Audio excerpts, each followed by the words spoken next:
நண்பர்கள் அனைவருக்கும் வணக்கம். எங்களால் அமெரிக்காவுக்கெல்லாம் வர முடியாது, நீங்கள் வேணால் இந்தியாவுக்கு வாங்க அப்படின்னு சொல்லிட்டு ட்ரம்ப்புடைய அழைப்பை ஏற்க மறுத்திருக்கிறாரு பிரதமர் மோடி அவர்கள். அமெரிக்காவுக்கு ஒரு மிகப்பெரிய ஒரு அடி ஒன்றை கொடுத்துருக்காங்க. இதன் பின்னணியில் இருக்கும் காரணத்தை நம்ம இந்த வீடியோவில் தெரிஞ்சுக்கலாம். அதை தொடர்ந்தே பார்த்தீங்கன்னா ஒரு மிகப்பெரிய திருப்பம் அப்படின்னு சொல்லலாம். இஸ்ரேலுடைய கூடாரமே இப்போ காலியாயிருக்கு அப்படின்னு சொல்லப்படுது. இது மட்டும் இல்லாமல் இன்னும் 15 நாட்கள் தாக்கு பிடிக்கிறது ரொம்ப சிரமம் அப்படின்னு சொல்லியிருக்காங்க. அப்படி என்ன நடந்துச்சு அப்படிங்கிற தகவலையும் தெரிஞ்சுக்கலாம். அதே போல் இன்னொரு பக்கம் பார்த்தீங்க அப்படின்னா கொஞ்சம் மிஸ் ஆனாலும் இந்தியாவுக்கு வந்து ஒரு மிகப்பெரிய பேரிழப்பு ஏற்படும். அதே போல் சீனா பாகிஸ்தானுக்கு லாபம் ஏற்படும் அப்படின்னு சொல்லியிருக்காங்க. இது எதனால அப்படிங்கிறதை நம்ம இந்த வீடியோவில் தெரிஞ்சுக்கலாம். அதுக்கு முன்னாடி நம்முடைய சேனலை சப்ஸ்கிரைப் பண்ணாமல் பார்க்குறீங்கன்னா மறக்காமல் சப்ஸ்கிரைப் பண்ணிக்கோங்க. பல நண்பர்கள் சப்ஸ்கிரைப் பண்ணாமலே நம்முடைய வீடியோக்களை பார்த்துட்டு வரீங்க. நீங்கள்லாம் உங்களுடைய சப்போர்ட்டை கொடுக்கணும். உங்களுடைய ஆதரவுனால தான் நம்ம சேனல் வந்து டெய்லி வீடியோ போட்டுட்டு இருக்கிறோம். அதனால் உங்களுடைய ஆதரவுக்கு ஒரு மிகப்பெரிய நன்றி. இன்னும் யாரெல்லாம் சப்ஸ்கிரைப் பண்ணலையோ நீங்களாம் சப்ஸ்கிரைப் பண்ணி சப்போர்ட் பண்ணிக்கோங்க. இப்போ அவங்க வீடியோக்குள்ளே போயிடலாம். பிரதமர் மோடி அவர்களும் அமெரிக்க அதிபர் டொனால்ட் ட்ரம்ப் அவர்களும் இன்னைக்கு தொலைபேசியில் 35 நிமிடங்கள் வரைக்கும் பேசியிருக்காங்க. அப்போது கனடா சுற்றுப்பயணத்தை முடித்துவிட்டு அமெரிக்கா வரணும் அப்படின்னு பிரதமர் மோடி அவர்களை டொனால்ட் ட்ரம்ப் அவர்கள் அழைச்சிருக்கிறாரு. ஆனால் அந்த அழைப்பை பிரதமர் மோடி அவர்கள் ஏற்க மறுத்திருக்கிறாரு. அது மட்டும் இல்லாமல் நீங்கள் வேணால் இந்தியாவுக்கு வாங்க அப்படின்னு சொல்லி பிரதமர் மோடி அவர்கள் ட்ரம்ப் அவர்களுடைய அழைப்பை ஏற்க மறுத்திருக்கிறாரு. பிரதமர் நரேந்திர மோடி அவர்கள் பார்த்தீங்கன்னா 5 நாள் அரசுமுறை பயணமாக 3 நாடுகளுக்கு வந்து கடந்த 15ஆம் தேதி காலையில் டெல்லியிலேருந்து தனி விமானத்தில் வந்து புறப்பட்டாங்க. முதல் அவர் இஸ்ரேல் அருகே உள்ள மத்திய தரைக்கடல் பகுதியில் அமைஞ்சிருக்கும் தீவு நாடான சைப்ரஸ் நாட்டுக்கு போனார். அதுக்கப்புறமா அங்கேருந்து கனடா புறப்பட்டு போனார். கனடாவில் நடக்கும் G7 நாடுகளுடைய உச்சி மாநாட்டில் சிறப்பு அழைப்பாளராக பிரதமர் மோடி அவர்கள் பங்கேற்றாங்க. இவர் இன்னைக்கு கனடாவிலிருந்து புறப்பட்டு குரேஷியா நாட்டுக்கு செல்ல இருக்கிறாரு.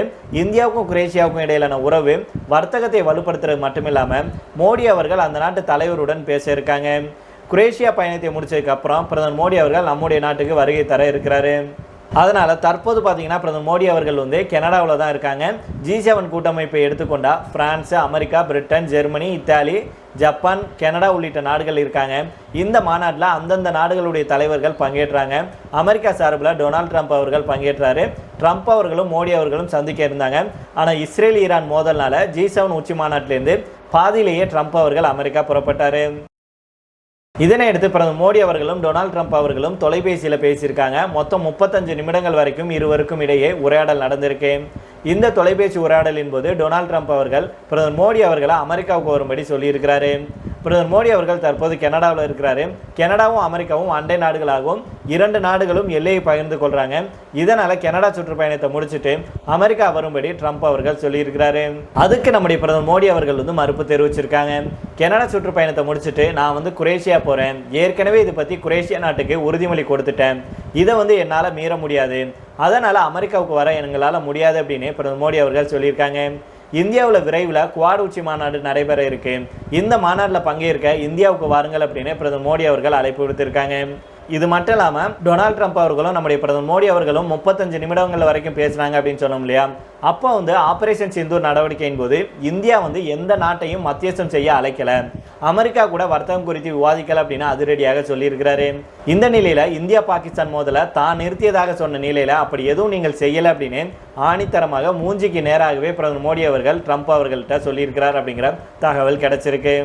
மேலும் பிரதமர் மோடி அவர்கள் என்ன சொல்றாருன்னா, ஆபரேஷன் சிந்தூர் நடவடிக்கையின் போது வர்த்தக ரீதியான எந்த மத்தியஸ்தமும் நடைபெறலை. பாகிஸ்தான் கேட்டுக்கொண்டதுனால தான் மோதல் வந்து கைவிடப்பட்டுச்சு.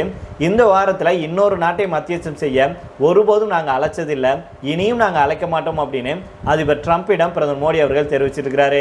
இது மட்டும் இல்லாமல் பயங்கரவாதத்துக்கு எதிராக இந்தியா வந்து தொடர்ந்து செயல்படும். பயங்கரவாதத்துக்கு எதிரான இந்தியாவுடைய நடவடிக்கை அப்படிங்கிறது துல்லியமானது. பாகிஸ்தான் பயங்கரவாதத்தை கையில் எடுத்தாங்கன்னா அதுக்கு உரிய முறையில் பதிலடி கொடுப்போம். இந்த விஷயத்தில் இந்தியாவில் அரசியல் பாகுபாடுகளை கடந்து ஒருமித்த கருத்து நிலவுது அப்படின்னு பிரதமர் மோடி அவர்கள் சொல்லியிருக்காங்க. ஏன் அப்படின்னா பயங்கரவாதத்தை இந்தியா வந்து மறைமுக போராக கருதலை, முழு அளவிலான போராக கருதுது. இன்னும் கூட ஆபரேஷன் சிந்தூர் நடவடிக்கை முடியலை, இன்னும் தொடர்ந்து கொண்டு தான் இருக்கு. பாகிஸ்தான்லேருந்து நடத்தப்படும் ஒவ்வொரு துப்பாக்கிச்சூடு சம்பவத்துக்கும் இந்தியாவிடமிருந்து வலுவான பதிலடியை அந்த நாடு எதிர்கொள்ள வேண்டியிருக்கும் அப்படின்னும் பிரதமர் மோடி அவர்கள் தெரிவிச்சிருக்காங்க. இதனை அடுத்து தான் ட்ரம்ப் அவர்கள் அப்படியே பொட்டி பாம்பாட்டம் அடங்கி போயிட்டார் அப்படின்னு சொல்லப்படுது. உடனே அவர் என்ன சொல்லியிருக்கிறார்னா, இந்தியாவுடைய பயங்கரவாத எதிர்ப்பு நடவடிக்கைக்கு தான் வந்து ஆதரவு தெரிவிக்கிறேன் அப்படின்னு ட்ரம்ப் அவர்கள் சொல்லியிருக்கிறாரு.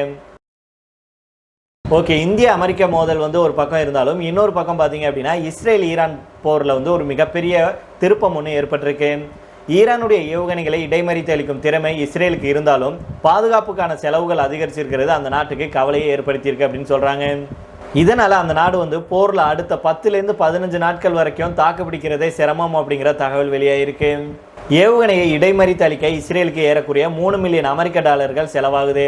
ஒரு நாள் இரவுக்கு மட்டும் இஸ்ரேலில் பாதுகாப்பு நடவடிக்கைகளுக்கு சுமார் $285 மில்லியன் செலவாவதாக தகவல்கள் தெரிவிக்குது.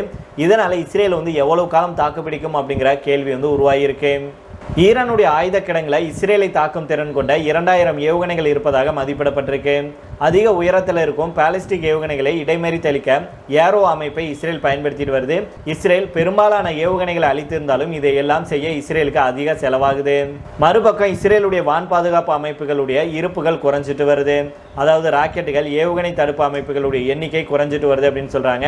அமெரிக்கா கிட்ட இருந்து உடனடியாக உதவி கிடைக்கல அப்படின்னா ஈரான் இதே வேகத்தில் தாக்குதல் நடத்துறாங்கன்னா இஸ்ரேல் வந்து இன்னும் 10லேருந்து 12 நாட்களுக்கு மட்டும்தான் தாக்குப்பிடிக்க முடியும் அப்படின்னு அமெரிக்கா மற்றும் இஸ்ரேலிய உளவு வட்டாரங்கள் வந்து தெரிவிச்சிருக்காங்க.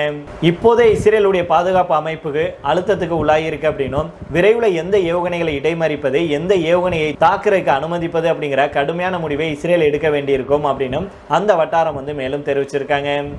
ஈரானுடைய இராணுவ உள்கட்டமைப்பை அழித்து விட்டதாக இஸ்ரேல் வந்து சொன்னாலும் நீண்ட தூர ஏவுகணைகளை இடைமறித்து அளிக்கும் ஏவுகணைகளுடைய எண்ணிக்கை இஸ்ரேலுக்கு வந்து நாளுக்கு நாள் குறைஞ்சிட்டு வருவதாக வால் ஸ்ட்ரீட் ஜேர்னல் செய்தியை வெளியிட்டிருக்கு. இது இஸ்ரேலுடைய பாதுகாப்பு அமைப்புகளுடைய நிலைத்தன்மை குறித்து கவலை ஏற்படுத்தியிருக்கு. இஸ்ரேலுக்கும் ஈரானுக்கும் இடையே தொடர்ந்து ஏவுகணை தாக்குதல்கள் நடைபெற்று வரும் நிலையில தான் இந்த தகவல் இப்போ கிடைச்சிருக்கு. அதே போல டெல்லவைவ் அதிகாரிகள் என்ன சொல்றாங்கன்னா ஈரானுடைய ஏவுகணை தளங்கள்ல 1/3 பங்கை இஸ்ரேல் அழிச்சிருக்கு. மேலும் ஈரானுடைய வான்வெளியில இஸ்ரேல் தன்னுடைய மேலாதிக்கத்தை நிலைநாட்டி இருக்கு அப்படின்னு சொல்லியிருக்காங்க. ஆனா ஈரான் தன்னுடைய ஏவுகணை இருப்புகள்ல பாதிக்கும் மேற்பட்டவை நிலத்தடி வசதிகள்ல பாதுகாப்பாக மறைச்சு வச்சிருக்கு அப்படின்னு உளவுத்துறை வந்து எச்சரிக்கை விடுத்திருக்காங்க. அதே போல இஸ்ரேலுடைய பாதுகாப்புல அயன் டோம், டேவிங் ஸ்லிங், ஏரோ சிஸ்டம் மற்றும் அமெரிக்கா வழங்கிய பேட்ரியாட் மற்றும் தாட் பேட்டரிகள் அடங்கும் இஸ்ரேலுடைய ஒரு இரவு நேர ஏவுகணை பாதுகாப்பு நடவடிக்கைகளுக்கு $1 பில்லியன் ஷெக்கல், அதாவது $285 மில்லியன் வரைக்கும் செலவாகும் அப்படின்னு மதிப்பிட்டிருக்காங்க. ஏரோ அமைப்பிலிருந்து ஏவப்படும் ஏவுகணையுடைய விலை மட்டும் $3 மில்லியன் ஆகும் அப்படின்னு சொல்றாங்க. அதனால இதே நிலைமை நீடிச்சா இஸ்ரேல் வந்து பொருளாதார ரீதியாக அழியும். இன்னும் அதிகபட்சம் 10லேருந்து 15 நாட்கள் மட்டும்தான் இஸ்ரேல் நீடிக்கும் அப்படிங்கிற தகவல் வந்து அதிர்ச்சி தகவல் வந்து வெளியாயிருக்கு. இதை தொடர்ந்து கடைசியாக பார்த்தோம் அப்படின்னா இஸ்ரேல் ஈரான் இடையே மோதல் நாளுக்கு நாள் அதிகரிச்சுட்டு வருது. இந்த மோதல் இப்போதைக்கு முடிவுக்கு வர்றது போல தெரியல. ஆனா இந்த விவகாரம் எப்படி போனாலும் இந்தியாவுக்கு இதனால பெரிய இழப்பு ஏற்படும் அப்படின்னு சொல்லியிருக்காங்க. இது குறித்து நாம விரிவா தெரிஞ்சுக்கலாம். இந்த இஸ்ரேல் ஈரான் போர் காரணமாக ஜாபகார் செயல்பாடுகள் பாதிக்கப்பட்டால் அது இந்தியாவுக்கு மிகப்பெரிய இழப்பாக மாறும். மேலும் அது பாகிஸ்தான் மற்றும் சீனாவுக்கு லாபமாக மாறும். இந்த சாபகார் துறைமுகத்தில் இருக்கும் ஷாஹித் பெஹிஸ்டி டெர்மினலை மேம்படுத்த இந்தியா வந்து சுமார் 1000 கோடி ரூபாய் முதலீடு செஞ்சிருக்காங்க.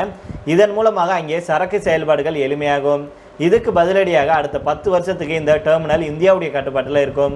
இது இந்தியாவுக்கு ஒரு மிக முக்கியமான ஒரு திட்டமாகும் அப்படின்னு சொல்லியிருக்காங்க. ஆப்கானிஸ்தானுக்கும் மத்திய ஆசியாவுக்கும் இந்தியாவுக்கான வழியை சாபகார் துறைமுகம் வந்து அமைக்குது. இதன் மூலமாக பாகிஸ்தானுடைய உதவி இல்லாமல் இந்தியாவால் எளிதாக சரக்குகளை வந்து அனுப்ப முடியும். அதாவது இப்போது இந்திய சரக்குகளை பாகிஸ்தானில் எடுத்து செல்ல முடியாது. இதனால் இதர ஆசிய மத்திய கிழக்கு நாடுகளுக்கு சரக்குகளை எடுத்து செல்றதுல சிக்கல் இருக்கும். ஆனால் ஜாபகார் துறைமுகம் இந்திய கண்ட்ரோலில் இருக்கிறதா ஆப்கானிஸ்தான் உள்ளிட்ட மத்திய ஆசிய நாடுகளுக்கு எளிதாக சரக்குகளை வந்து அனுப்ப முடியும்.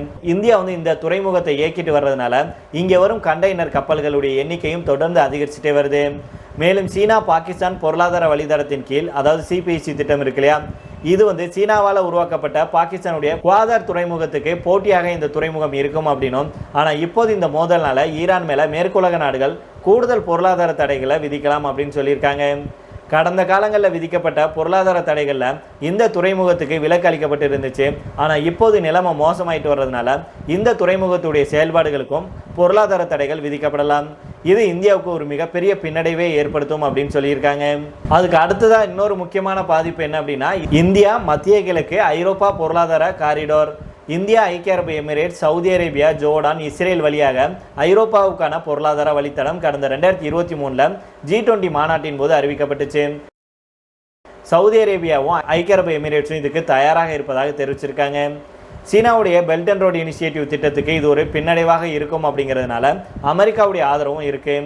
இந்திய சரக்கு ஏற்றுமதிக்கான கட்டணத்தை 30% இந்த பாதை வந்து குறைக்கும். மேலும் பயண நேரத்தையும் 40% வரைக்கும் குறைக்கும் அப்படிங்கிறதுனால இதன் மீதான எதிர்பார்ப்புகள் வந்து அதிகமாகவே இருந்துச்சு. ஆனால் புதிய போர் வந்து இந்த இரண்டுக்கும் பாதிப்பை ஏற்படுத்தியிருக்கு. ஏன் அப்படின்னா இரண்டு நாடுகளுமே இந்தியாவுடைய முக்கியமான நட்பு நாடுகளாக இருக்காங்க. பாகிஸ்தானுடனான இந்தியாவுடைய மோதலின் போது இஸ்ரேல் இந்தியாவை ஆதரிச்சாங்க. ஈரானுக்கும் பாகிஸ்தானுக்கும் நீண்ட கால உறவு இருந்தாலும் கூட ஈரான் வந்து நடுநிலையான நிலைப்பாட்டை எடுத்தாங்க. இதனால இந்தியா வந்து இக்கட்டான சூழல்ல இருக்கு. தற்போதைய மோதல்ல இந்தியாவுடைய நிலைப்பாடு முக்கியமானதாக பார்க்கப்படுது. இந்தியாவுடைய நிலைப்பாடு கொஞ்சம் மாறினாலும் கூட, அதாவது கொஞ்சம் மிஸ் ஆனாலும் கூட அது இரண்டு திட்டங்களையும் பாதிக்கலாம். இஸ்ரேல் ஈரான் ரெண்டு நாட்டில் ஒரு நாட்டுக்கு ஆதரவளிச்சா மற்றொரு திட்டம் நிச்சயம் பாதிப்பை எதிர்கொள்ளும் அப்படிங்கிறதுனால இந்தியா பார்த்து ஒவ்வொரு நடவடிக்கையும் எடுத்துட்டு வர்றாங்க. சரி நண்பர்கள், இதோட நாம் இந்த வீடியோ முடித்துக் கொள்ளலாம். இதே பற்றி உங்களுடைய கருத்துக்களையும் கீழே உள்ள கமெண்ட் பாக்ஸில் சொல்லுங்கள். மீண்டும் நாளை வேறொரு செய்திகளுடன் உங்களை சந்திக்கிறேன். நன்றி, வணக்கம்.